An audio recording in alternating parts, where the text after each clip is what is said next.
Pengamat sepak bola Malaysia soroti keputusan Shin Tae-yong yang menurunkan banyak pemain mudanya di ajang Piala AFF tahun ini.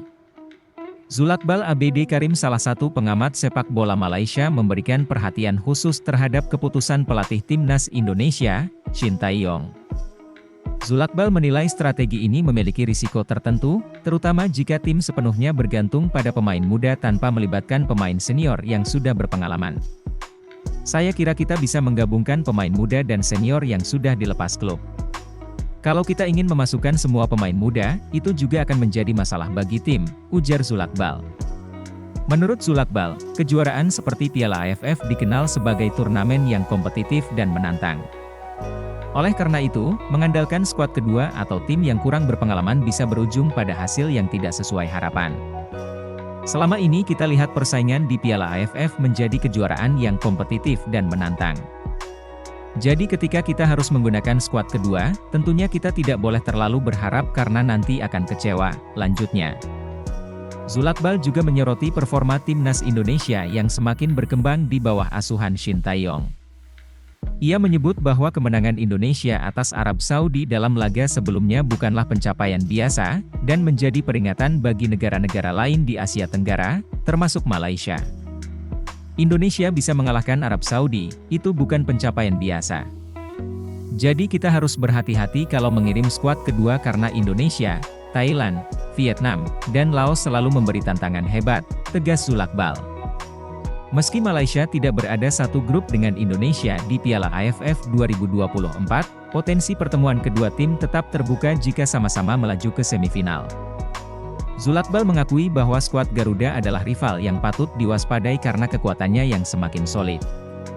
Zulakbal meminta Federasi Sepak Bola Malaysia, FAM, agar cermat dalam mengambil keputusan terkait komposisi pemain yang akan diturunkan di Piala AFF 2024.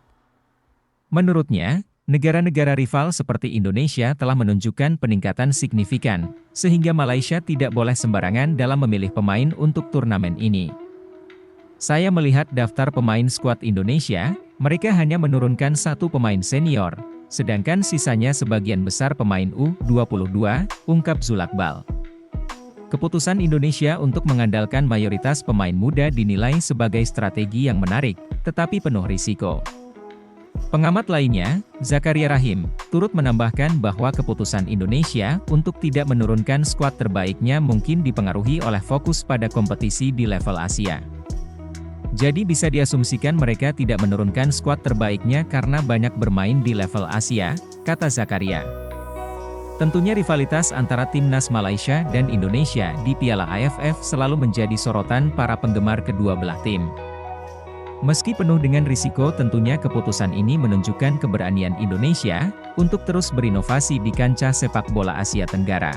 Pada Piala AFF 2024 Indonesia hanya mengandalkan satu pemain naturalisasi, Rafael Struijk. Sebagian besar pemain skuad Garuda berasal dari pemain Liga 1 di bawah 22 tahun. Meski begitu, pelatih Shin Tae-yong tetap membawa beberapa pemain senior, seperti Asnawi Mangkualam, Marcelino Ferdinand, hingga Pratama Arhan. Timnas Indonesia yang tanpa sejumlah pemain naturalisasi berada di peringkat keempat, di bawah Thailand, Vietnam, dan Malaysia. Timnas Indonesia akan melakoni pertandingan pertama Piala AFF 2024 melawan Myanmar di Stadion Tuona.